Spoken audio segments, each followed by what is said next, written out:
کیا آپ تیار ہیں اپنی سوچ کی دنیا کو بدلنے کے لیے؟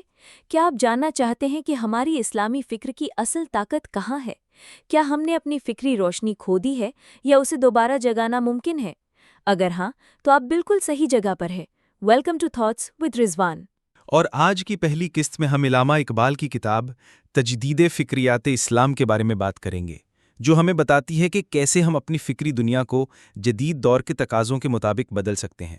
اب جب ہم نے اپنی سوچ کی اس اہم ضرورت کو سمجھ لیا ہے تو آئیے بات کرتے ہیں کہ علامہ اقبال نے اس سلسلے میں کیا پیغام دیا ہے۔ یہ کتاب تجدید فکریات اسلام علامہ اقبال کی ایک بہت ہی اہم کتاب ہے، جس میں وہ مسلمانوں کو اپنی فکری طاقت دوبارہ جگانے کا کہتے ہیں۔ اقبال کہتے ہیں کہ ہمیں اپنے قدیم علمی ورثے کو زندہ کرنا ہوگا اور آج کے دور کے مسائل کا حل تلاش کرنا ہوگا۔ فکری تجدید ہی ہماری بقا کی کنجی ہے۔ چلیں اب بات کرتے ہیں اس عظیم شخصیت کی جس نے ہماری فکری دنیا کو روشن کیا، علامہ اقبال کی۔ اقبال صرف شاعر نہیں تھے بلکہ فلسفی مفکر اور رہنما تھے۔ انہوں نے ہمیں خودی کی طاقت سے آگاہ کیا، یعنی اپنی ذات میں چھپی توانائی کو پہچاننا اور اسے بلند کرنا۔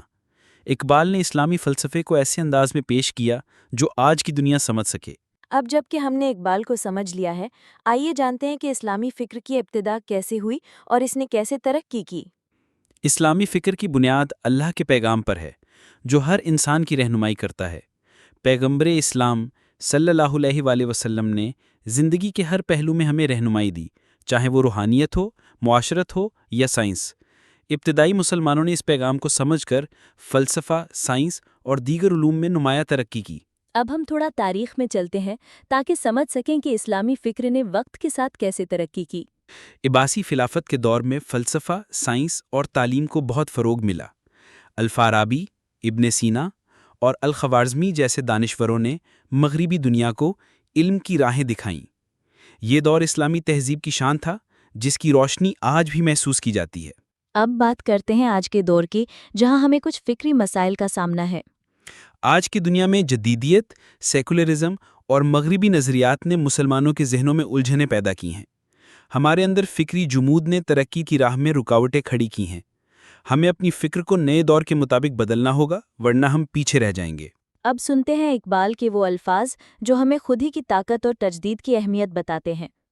اقبال کہتے ہیں، خود ہی کو کر بلند اتنا کہ ہر تقدیر سے پہلے خدا بندے سے خود پوچھے بتا تیری رضا کیا ہے۔ یہ بات ہمیں سمجھاتی ہے کہ ہمیں اپنی ذات کو اتنا مضبوط بنانا چاہیے کہ ہم اپنی تقدیر کے مالک بن جائیں۔ اب دیکھتے ہیں کہ دیگر علماء نے اقبال کی فکر کو کیسے سراہا۔ ڈاکٹر فضل الرحمان کہتے ہیں کہ اقبال نے اسلامی فکر کو جدید دنیا کی زبان میں زندہ کیا۔ سید امیر علی کہتے ہیں کہ اسلامی تہذیب کی اصل طاقت اس کی فکری بنیاد ہے، جو آج بھی ہمارے لیے مشعل راہ ہے۔ آج کے اس علمی سفر کا اختتام کرتے ہوئے میں آپ کو بتانا چاہتی ہوں کہ یہ سب باتیں صرف تعلیمی مقصد کے لیے ہیں، تاکہ ہم اپنی سوچ کو بہتر بنا سکیں۔